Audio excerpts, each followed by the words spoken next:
Hello Wobblies, welcome to Wobbly Otter Outdoors. I'm Chris, and in this episode we are making and tasting ghee. Why are we making ghee? In a recent video we made, it was our mid-2020 hindsight for food prepping, I mentioned how much I like butter and that was the one food that I especially was afraid of running out of or not being able to get. And in the comments of that video, lots of viewers mentioned ghee because of its long shelf life and that it doesn't have to have refrigeration. Ghee has a shelf life of 3 to 6 months when it is stored in an out of sunlight, cool location in an airtight container. And if you do store it in the refrigerator, it'll last for up to a year. That's the difference between ghee and butter. Butter will last for 6 months in the refrigerator and it needs to be refrigerated. In addition to the long shelf life, another thing that makes it interesting to me is that ghee has a high smoke point. Vegetable oil and canola oil have a smoke point that's around 400, sometimes up to 450 degrees Fahrenheit. Butter has a smoke point of around 350 degrees. Ghee has a smoke point of 485 degrees Fahrenheit. Pretty awesome. The thing in butter that makes it go bad is the milk solids. So when you make ghee and you are simmering it for roughly about 5 minutes, the moisture evaporates off and the milk solids sink to the bottom. At that point you have clarified butter. Then you continue the simmering process and those milk solids that have fallen to the bottom of the pan will brown. That browning adds a richness, a more depth of flavor, and some call it a nutty flavor, to the ghee. Then you filter that clarified butter and you have ghee.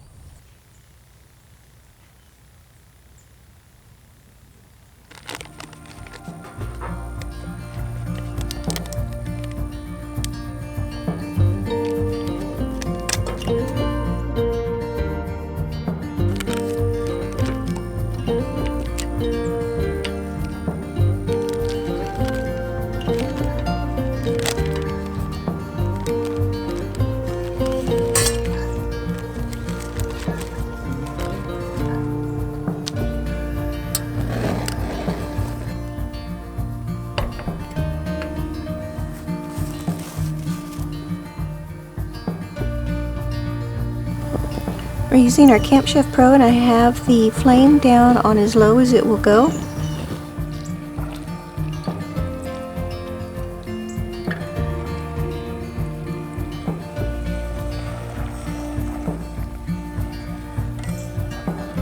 The recipe I'm following for making the ghee is a little different than many of the others.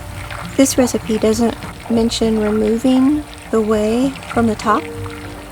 Just says to allow it to continue to simmer and stir every so once in a while to keep the milk solids off the sides so they'll settle to the bottom, and that the foam, that's the whey on the top, the first foam, will eventually turn clear and disappear.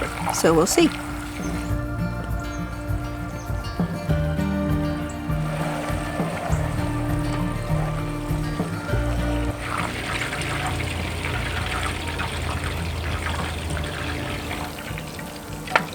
Oh, the whey is bubbling away. Go away, whey. Oh, this is cool. Oh, it's beautiful. So it looks like we've got clarified butter now.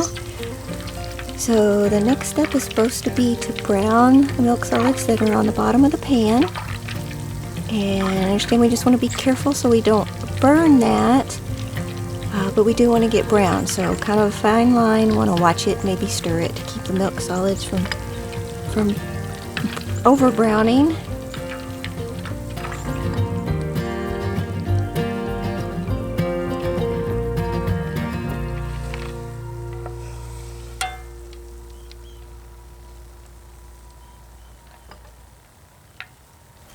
Now we're getting a different kind of foam bubble top. And it's my understanding when you start getting this, this is the sign that your ghee is ready. We're going to let it go just till it's got a good second foam. And then we're going to turn off the heat.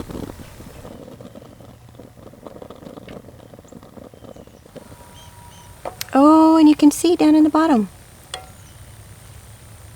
Oh, there's the milk solids down there in the bottom. We're over a propane burner and the propane is turned off. But look at that color. It's gorgeous. Okay, we better go strain.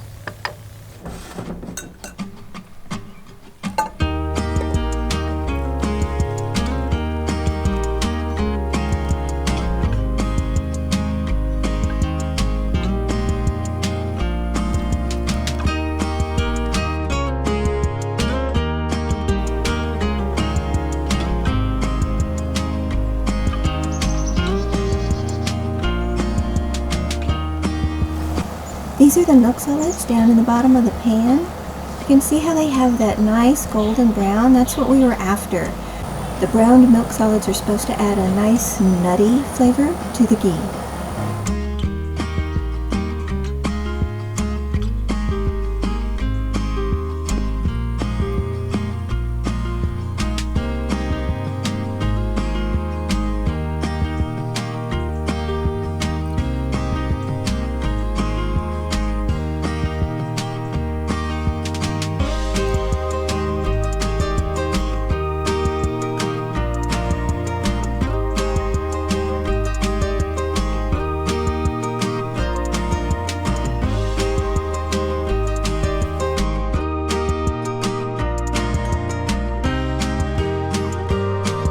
This is my first time making ghee, and when researching recipes and trying to understand the methodology and how it works, there's one thing that folks kept mentioning that I discovered that you don't need to do, and that is to skim off the whey.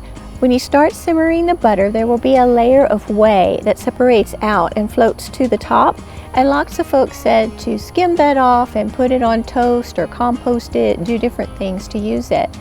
One recipe I came across didn't even address the whey, just talked about continuing to let it simmer.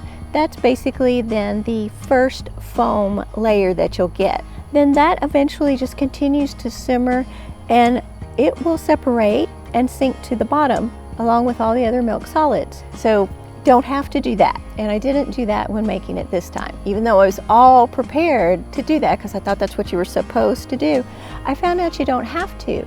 And in checking with a family member, thanks Brenda, I learned that when she makes ghee, she doesn't skim off the whey either. She just lets it continue to simmer and it all gets filtered out in the end. And all you're going to be left with is that wonderful butterfat. For the filtering process, I used 2 coffee filters inside of a metal sieve, and then I put that over a large glass measuring cup that has a spout. Here I've got 2 of the little containers I made of ghee. These are little 4-ounce jars. It's because it's what I had. This one is room temperature, and the ghee has solidified, of course, it's cool. And its texture has a grainy appearance. You don't notice that at all. It completely melts when you taste it or eat it.